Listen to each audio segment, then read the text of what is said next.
Há casos em que as testemunhas descreveram ao pormenor como a escassos metros do local onde se encontravam, seres de aparência extraterrestre surgiram das suas naves. E mais surpreendidos ficam quando percebem que há uns seres, cerca de 3 ou 4 seres, altos, esguios, com fatos brancos. Outros relatos afirmam que os viram mudar subitamente de aparência. Hay extraterrestres entre nosotros que tienen la capacidad de metamorfosear su apariencia física. Sabemos também que em alguns encontros com militares chegaram a ser usadas armas. Un ser muy alto con los brazos en cruz, de color verdoso. Ellos llegan a disparar hasta 500 balas. Segundo estes indícios, é possível que no nosso planeta tenham aterrado naves oriundas de outros mundos. Mas todos os casos foram registados em lugares isolados e com poucas testemunhas, deixando a sensação que poderiam querer esconder as suas intenções.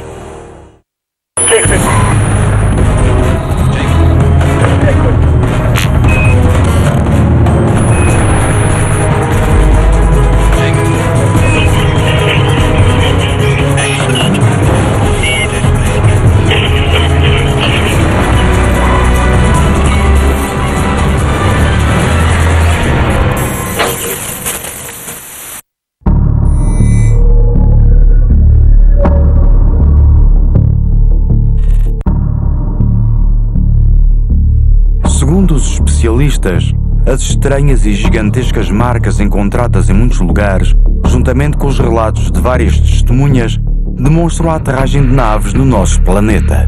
Los investigadores del fenómeno OVNI han venido registrando en los últimos años no solo el vuelo de estos artefactos, sino que se han encontrado en los campos donde han aterrizado huellas de sus artefactos y también huellas de sus pisadas, lo cual nos da un valioso material para el estudio. Se o deixaram, até hoje não foi possível chegar a uma conclusão completamente irresistível em termos científicos. Resta por conferir e aferir em termos laboratoriais a presença efetiva de elementos que sejam completamente alheios e estranhos ou até modificados em relação àquilo que nós conhecemos em termos terrestres. Cuando hablamos de aterrizajes OVNI, una huella sobre el terreno nos lleva a la conclusión dentro de lo que es la investigación in situ de campo, es de que allí ha aterrizado algo. Otra cosa es de qué se trató, qué es lo que aterrizó en ese lugar. Los investigadores han catalogado una serie de efectos o de evidencias que suelen encontrarse, no en todos los sucesos de aterrizajes OVNIs, pero que suelen ser depresiones en el terreno provocados por las huellas que deja el eventual sistema de soporte que tenga el objeto para tomar tierra. Suelen encontrarse quemaduras, incluso se ha detectado radiactividad en la zona. Nosotros tenemos un ejemplo muy claro aquí en Galicia, que fue uno de los casos de ovni aterrizaje con humanoides más importantes que se han podido dar en el mundo, y fue lo ocurrido el 7 de marzo de 96 en la localidad de Ferrerías, en la provincia de Lugo. En ese caso pudimos sacar unos moldes de escayola que, una vez llevados a la Universidad de Santiago, al Departamento de Zoología, la opinión personal de los científicos era de que no se trataba de la huella de ningún animal conocido por ellos. Para mí no hace falta otra cosa, porque toda la historia en sí, más esas huellas, demuestran que allí aterrizó un objeto volante no identificado con 8 individuos de 2,5 metros a bordo que pesaban cerca de 250 kilos, y por eso pudimos coger esas huellas que penetraban 19 centímetros en el terreno. En Serradoutes varios testigos vieron una bola de fuego en el año 94 desplazarse a primera hora de la madrugada hacia un monte cercano. Cuando el Departamento de Investigación del Observatorio de Santiago hicieron un informe, llegaron a la conclusión de que posiblemente allí lo que hubiera caído fuese un meteorito. El cráter, desde luego, era un cráter completamente irregular, habían saltado los pinos y todo el sustrato que lo sujetaba a más de 150 metros pendiente abajo, quedando la roca limpia. Tenía que haber sido algo tan sumamente tremendo que no podía sujetarse debajo del sustrato del suelo.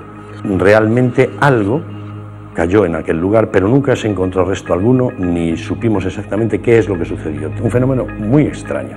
Los efectos sobre los testigos cuando se aparece un objeto volante no identificado que ellos asocian a una supuesta nave extraterrestre son variados. Por ejemplo, hay muchos testimonios de personas que van circulando con su coche que de repente pues todos los aparatos técnicos o bien se vuelven locos o directamente las baterías de los coches se descargan completamente, el coche queda parado y en un momento determinado, incluso sobre el propio testigo, se empiezan a producir efectos físicos como son pérdida de memoria, vómito. Uno de los efectos físicos provocados por el fenómeno OVNI que más ha documentado los investigadores a lo largo y ancho del planeta y son los efectos que provocan sobre diferente aparataje técnico. La aproximación del testigo a estos objetos ha llevado que en muchísimas ocasiones el vehículo se detenga. En otros incidentes solamente se ha provocado una interferencia sobre el sistema eléctrico del coche. Incluso en domicilios y casas se han sentido como la televisión, la radio y diferentes aparatos eléctricos que haya en la casa pues han sufrido este tipo de alteraciones ante la cercanía de estos objetos.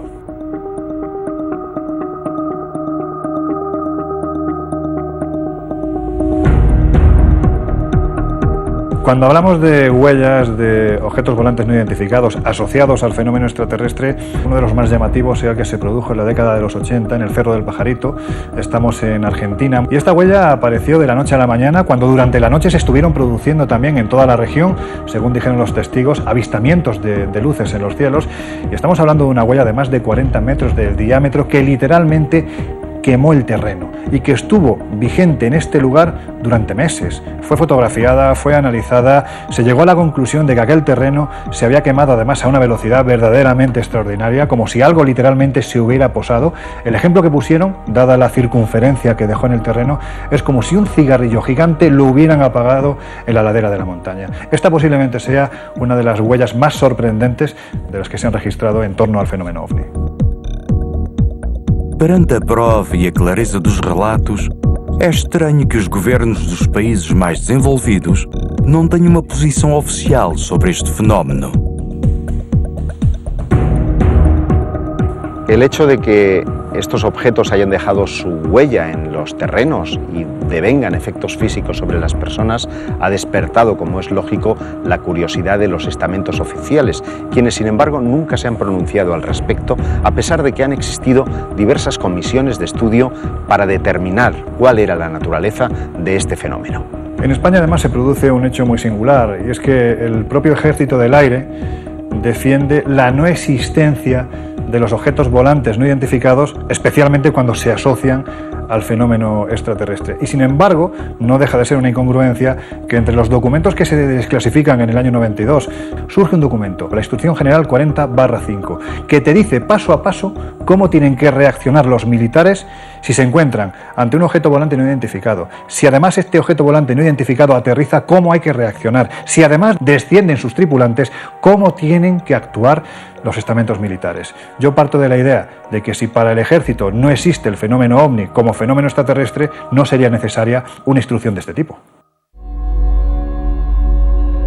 No dia 16 de setembro de 1990, a aldeia portuguesa de São Vicente de Alfena foi testemunha de dos mais importantes acontecimentos relacionados com o fenómeno OVNI na Península Ibérica.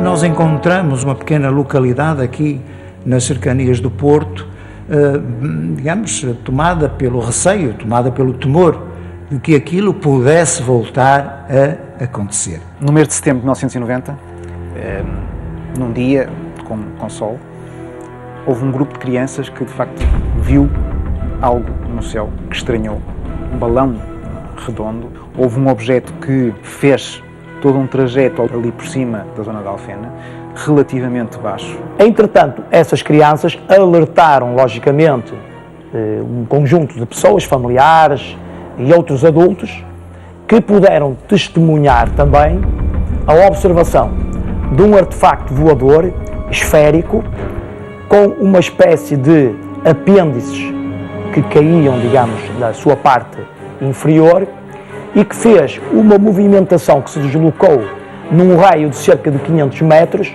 durante cerca de 50 minutos. Inclusive, a certa altura, o objeto começou a baixar e deu a ideia de que ia pousar. realmente deu num determinado momento a ideia de que o objeto queria pousar num campo de futebol que existia lá na zona. E isso foi, digamos, corroborado pelos guardas do campo de futebol, que verificaram muito perto que realmente o objeto esteve praticamente pousado, esteve a cerca de 1 metro do solo. Naquele momento houve um conjunto de trabalhadores de um armazém que atiraram umas pedras e então o objeto levantou. As pedras não chegaram a atingir o fenómeno, mas houve, digamos, como que uma resposta inteligente, digamos, a esse arremessar de pedras e o objeto então afastou-se. O curioso neste caso é que naquela localidade estava um colaborador do Jornal de Notícias. Conseguiu buscar uma câmara que tinha à mão e fazer 4 fotografias numa altura em que o objeto já estava praticamente a ir-se embora. Portanto, ele arranjou ali 4 provas de que algo se tinha passado ali. A investigação começou muito cedo e conseguiu recolher ainda tudo o que ainda estava quente do que tinha acontecido. A Força Aérea também emitiu um comunicado depois de analisar o negativo, a dizer que não tinham tido nenhum registro de radar e não tinham conhecimento de qualquer exercício militar. Mas também, lá está, não podiam classificar o objeto.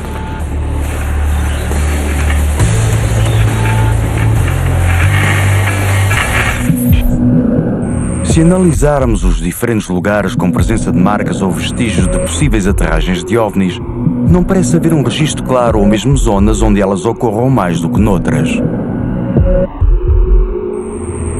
Eu não sei, não me parece que haja um local específico ou uma zona mais procurada, digamos assim, para haver essas aterragens por parte desse fenómeno, seja do que for. Não diria que haja, em termos de aterragens efetivamente identificadas, não estou a ver que haja locais mais procurados para o fazer. No entanto, na Península Ibérica há zonas onde são mais relatados casos de contactos com entidades. Há, efetivamente, zonas onde o número de observações é maior do que noutras, nomeadamente aqui em Portugal, o litoral do país, e penso daquilo que é conhecido na Europa e no resto do mundo em geral, há também concentração em zonas de grandes cidades. Portanto, digamos que dá a ideia que a luz das cidades que atrai realmente esses fenómenos. A existência de mais do que uma testemunha acrescenta mais informação e credibilidade ao acontecimento. Por este mesmo motivo foi tão importante a experiência do casal Aníbal e Filomena Matinhas em setembro de 1983. Na praia de Salgueiros, portanto, perto do Porto, um casal estava a fazer campismo, portanto, ali numa zona perto da praia. A essa altura, cerca de, não sei se 1 da manhã, 2 da manhã, são surpreendidos ou acordam com a incidência de uns flashes na tenda. E acham aquilo estranho, vêm cá fora, abrem a tenda e observam que há ali um objeto, um ou mais objetos ali na zona da praia, a cerca de 500 metros de distância.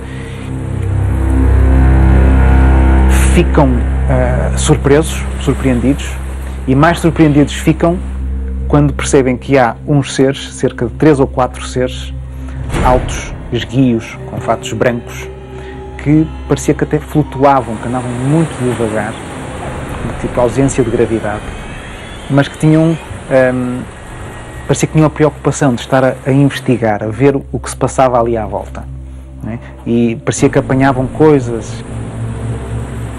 Dá depois a indicação para eles têm a percepção que parece que os seres se apercebem deles, porque o foco volta a incidir sobre a tenda e os seres deslocam-se para o objeto ou mais. Há referência a um, às vezes há referência a 2 objetos, e o objeto levanta. Eles percebem que por cima do objeto há ali uma cúpula que emite esse tal flash que dava na tenda.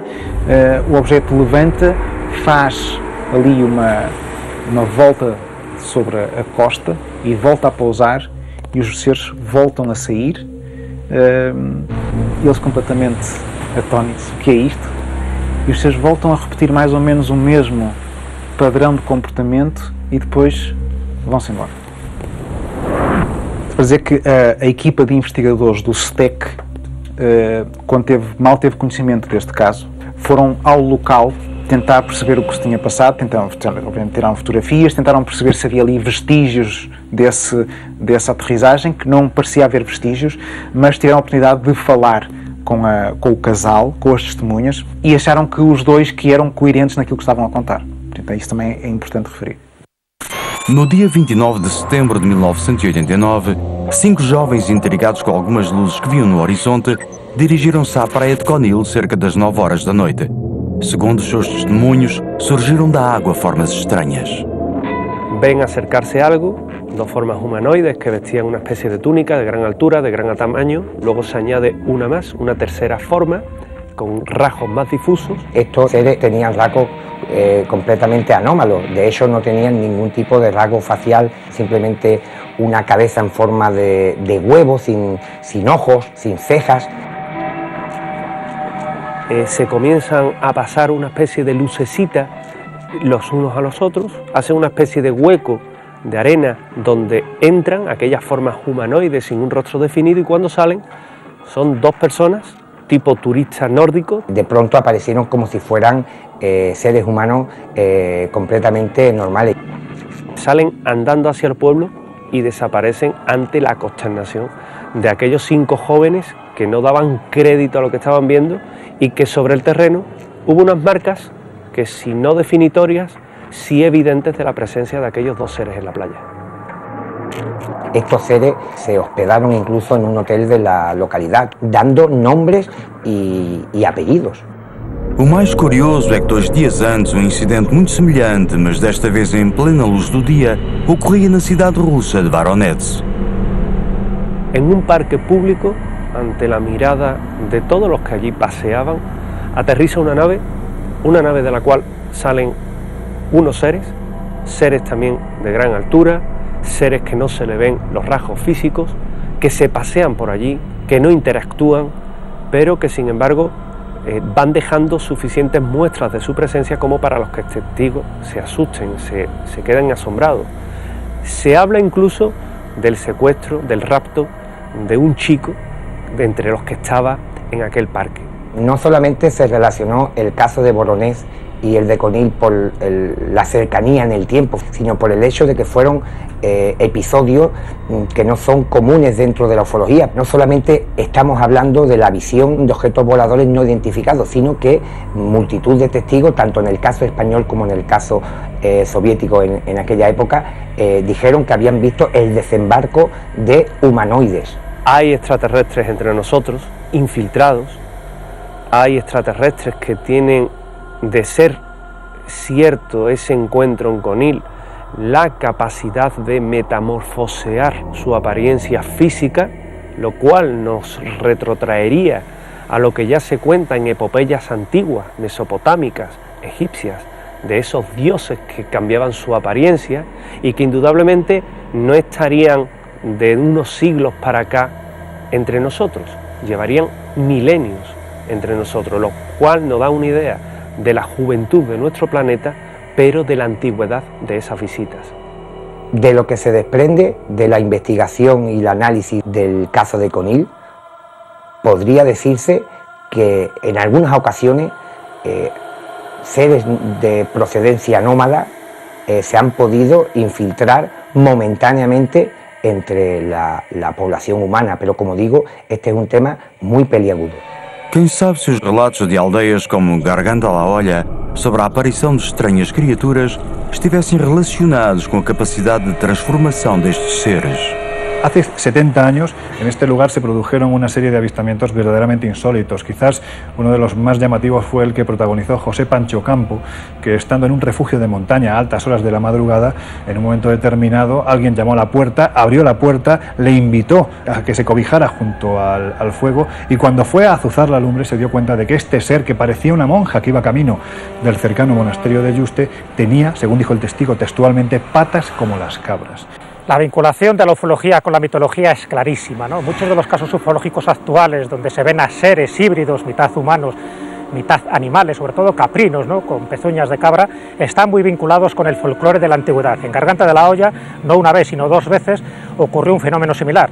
Yo particularmente lo relaciono con fenómenos folclóricos de seres mitológicos muy relacionados con el ciclo de Melusina, donde este tipo de entidades tenían pezuñas de cabra que les daba su parte sobrenatural. Luego que lo queramos relacionar con los ovnis o no es otra historia.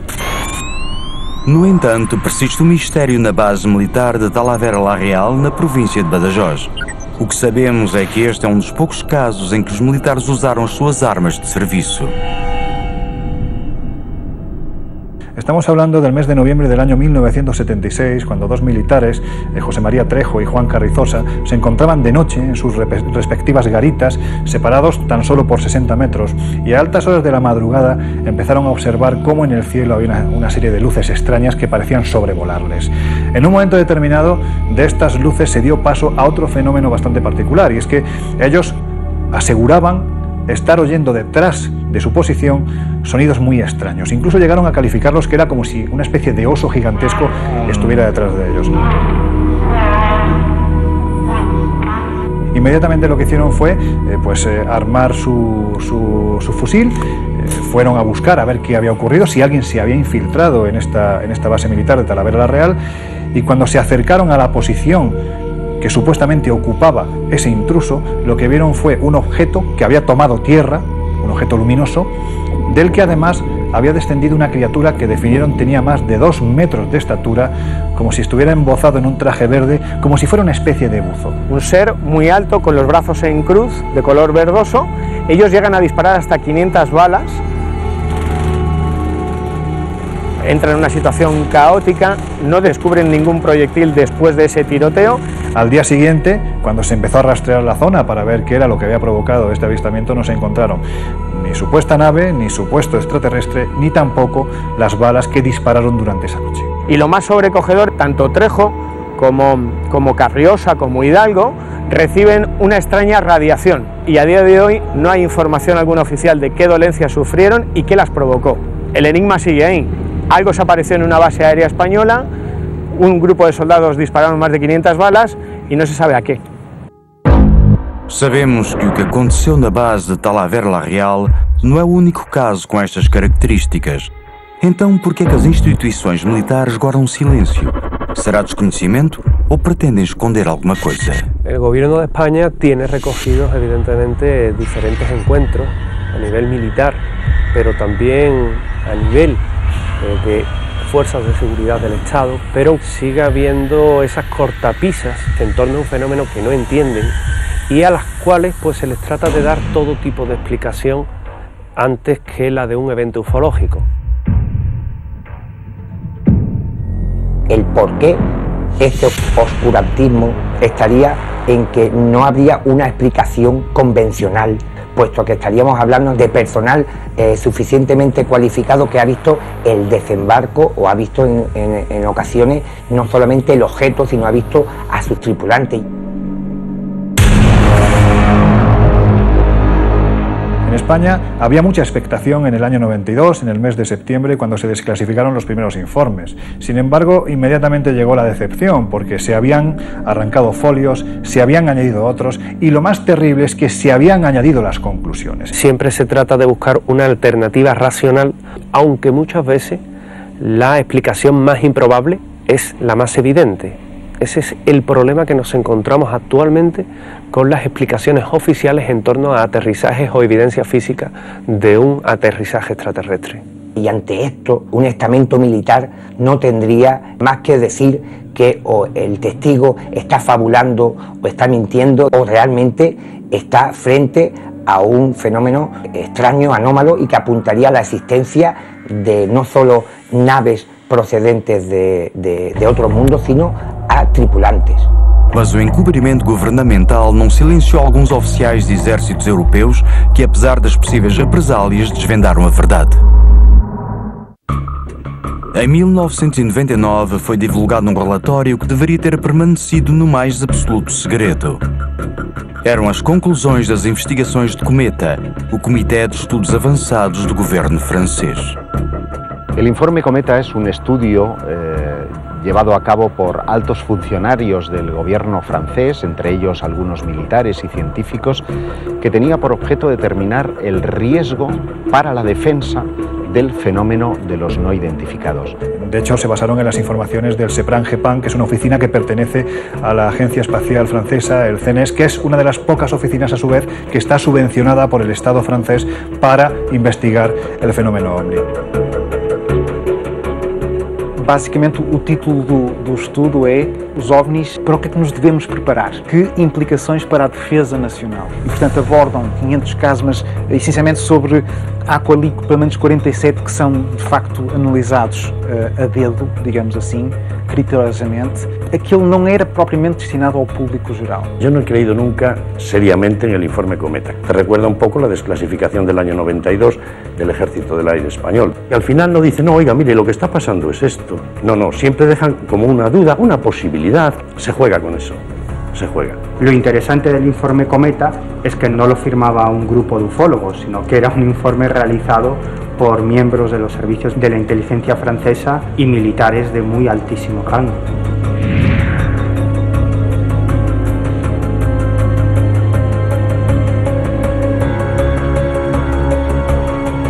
El informe viene avalado por científicos, por militares y por funcionarios de alto rango. Por lo tanto, las conclusiones que se ofrecen en el mismo tienen una credibilidad absoluta. Estamos a falar de com elevadas patentes militares, portanto não são umas pessoas quaisquer, são pessoas com conhecimentos técnicos, com conhecimentos de defesa, de estratégia e que sabem avaliar realmente se há aqui um perigo iminente ou não. E era essa a intenção. Para que é que nos devemos preparar face a um fenómeno que desconhecemos, mas que pode ter implicações perigosas para a segurança aérea.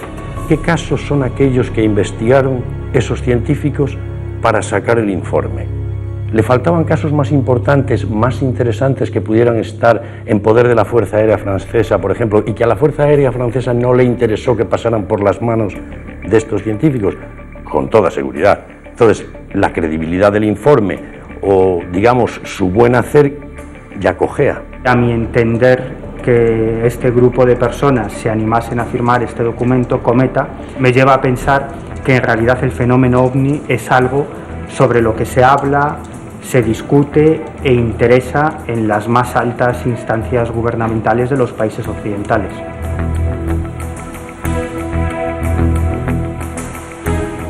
El informe Cometa dio lugar a una publicación monográfica que incluso fue presentada por el presidente de la República Francesa y dio lugar posteriormente a un comité permanente de estudio científico sobre fenómenos aéreos anómalos, que es el único que permanece abierto todavía en pleno siglo XXI. O relatório Cometa levanta várias questões, precisamente as questões da defesa.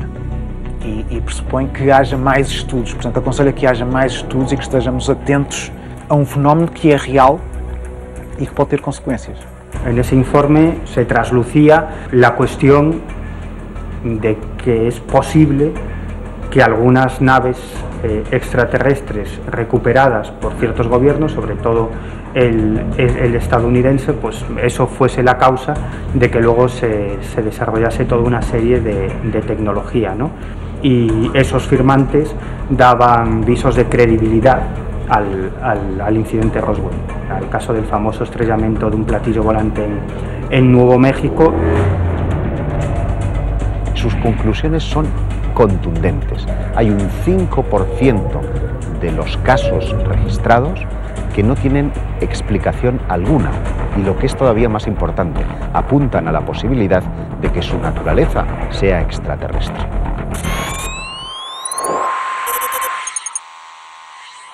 Um dos casos mais paradigmáticos incluídos nos relatórios divulgados pela Força Aérea Espanhola foi registado em 1976 no noroeste da ilha Gran Canária, nos arredores da localidade de Galdar.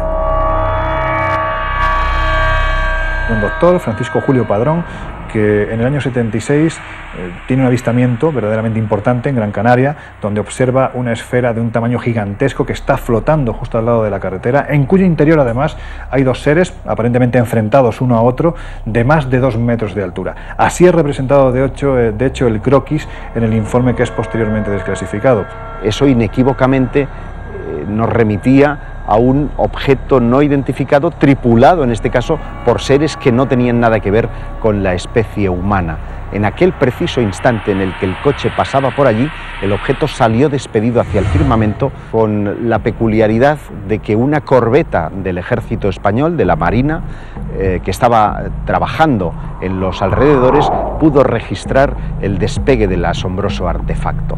¿Qué es lo que se sabe de estos seres? Pues verdaderamente no se sabe absolutamente nada. No hay una explicación fidedigna, salvo el testimonio de esta persona que, bueno, simplemente explicó lo que vio. Galdar supuso muchas cosas y sigue siendo uno de los grandes enigmas, sobre todo porque los militares tomaron conciencia de que algo que no tenía explicación, que parecía que no pertenecía a nuestra realidad, a nuestro mundo, se colaba en nuestro espacio aéreo español.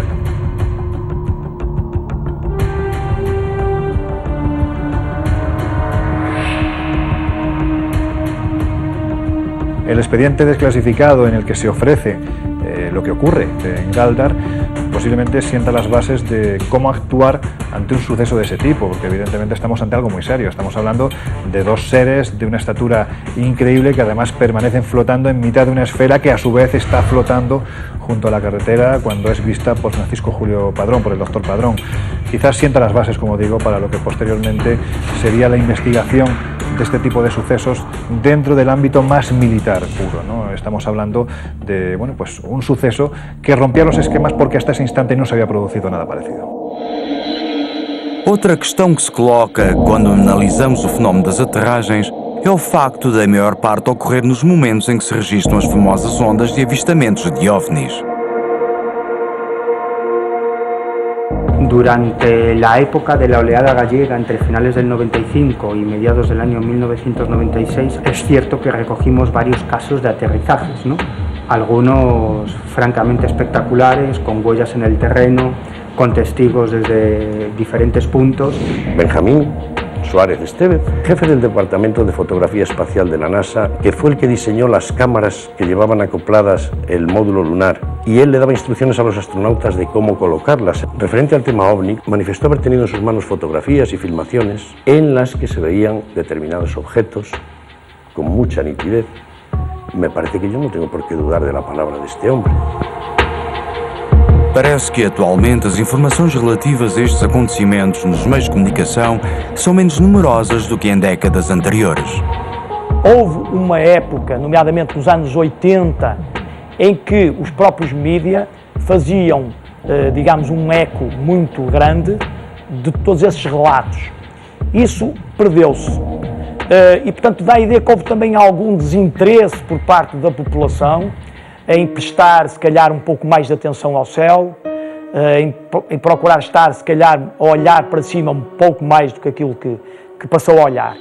Es cierto que el fenómeno extraterrestre, entre comillas, y muy grandes, asociado al fenómeno aterrizaje, ha perdido mucha fuerza, ¿no?, en los últimos años. Aún así tenemos, en el año 1996 se produce el gran caso en nuestro país, posiblemente el más importante del siglo XX, en la localidad de Los Villares, en Jaén, donde un humilde agricultor a las 12 del mediodía, que no es una hora muy habitual para ver este tipo de objetos, observa cómo en mitad de lo que él denomina una era hay algo aterrizado que identifica como si fuera una especie de contenedor de Icona que desaparece y aparece dependiendo de la distancia a la que él se coloca.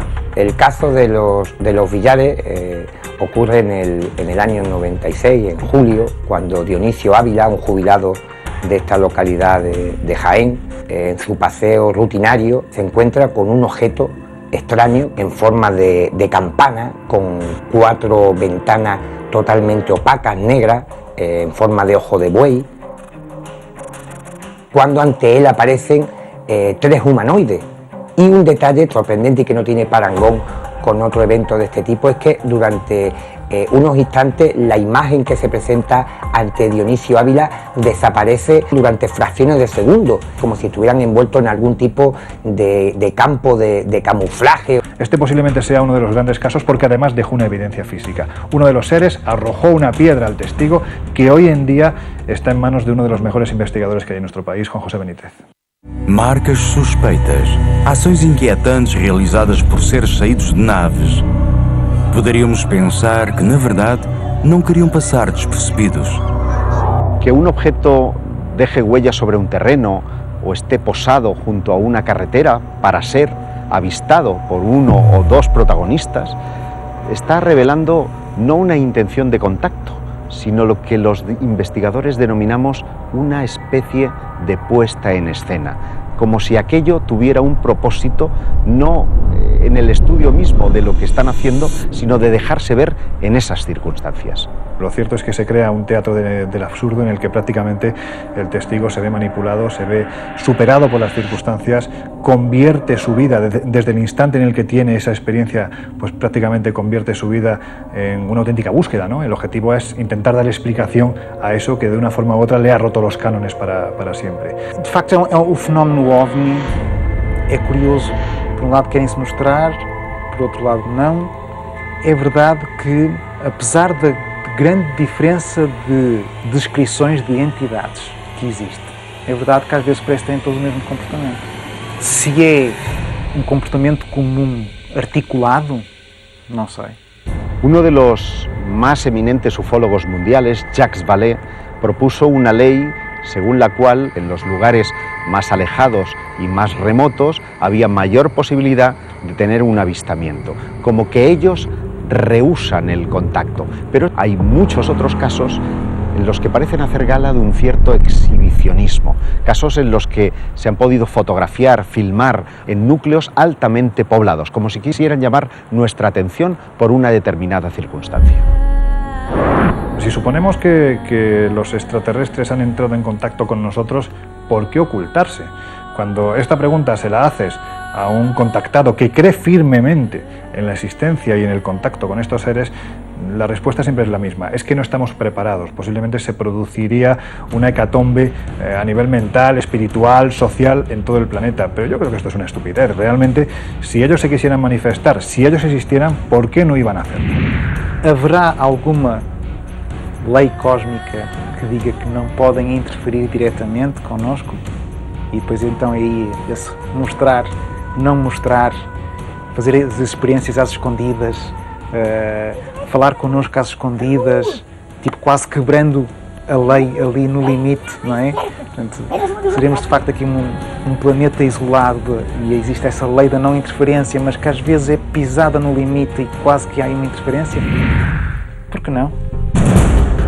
Depois de analisados os vários casos sobre a presença de naves e seres extraterrestres, poderemos afirmar que os extraterrestres aterraram no nosso planeta? Eu acho que existem provas mais do que suficientes de que, de facto, há um fenómeno de aterragens. Lá está, por todos os indícios, seja o dano no solo, nas plantas, os indícios de relatividade, de facto, há testemunhas. Mas se formos buscar apenas só pelos indícios físicos, há montes de evidências. Agora, tirar conclusões do que possam ser, aí já é diferente. Disponemos de suficientes pruebas y elementos de juicio, desde mi punto de vista, para afirmar que los ovnis han aterrizado, y no una ni dos veces, sino miles y miles y miles de veces. Se nos basearmos na maioria dos relatos e vestígios encontrados, parece que estas supostas aterragens são realizadas con tácticas y estrategias premeditadas. A mí lo que me llama la atención es que cuando hablamos de un supuesto aterrizaje, especialmente en el año 95, que se produce una oleada verdaderamente importante en territorio gallego, generalmente siempre va acompañado de la aparición de lo que se denomina un humanoide. El número tan elevado de este tipo de seres, que los testigos aseguran haber visto, a mí me sorprende porque posiblemente no encontramos un fenómeno similar en ninguna otra parte del mundo. De um modo geral, a ideia que me parece é que o fenómeno sempre se escudou numa espécie de mostra e foge, seduz e afasta-te, deixando sempre qualquer coisa de carente, de falha, o elo perdido, se quisermos aqui também, na relação entre a evidência física, a demonstração física cabal, testável, verificável, e aquilo que parece ser uma espécie de espetáculo, uma espécie de show montado com intenções que nos escapam em absoluto. Em todos os casos relacionados com o fenómeno extraterrestre, funcionários e militares mostram-se adversos a dar explicações. Existirá um encobrimento governamental que os impede de falar? Los gobiernos y los militares de todo el mundo se han mostrado de forma desigual respecto al fenómeno ovni, pero hay un común denominador en todos ellos, y es que hay una velada cortina de silencio que afecta a los no identificados. Yo no creo que exista una mordaza gubernamental que impida hablar a los militares, simplemente por puro criterio deontológico, por su formación, porque este tipo de sucesos forman parte de la materia reservada más pura y más dura. Ellos ya saben que no pueden hablar de este tipo de fenómenos, especialmente cuando son testigos de ello. Sim, creio que haverá uma prudência estratégica, enfim, em nome da preservação de um temor coletivo, de um pânico coletivo, de uma desagregação, inclusive a desorganização social, que naturalmente colocaria imensos problemas aos governos. Se os objetos desconhecidos não forem de natureza extraterrestre, qual será a sua origem? Será tudo uma montagem? Os indícios são fortes de que algo de estranho, algo realmente desconhecido se passa. Portanto, montagem, não. Por alguma coisa existem os estudos que comprovam que não é uma montagem. Indudablemente dentro de la casuística hay casos que no son reales, que tienen una explicación convencional o que han sido fraudes, pero la mayoría de los casos claramente apuntan a la existencia de un fenómeno real y sumamente interesante.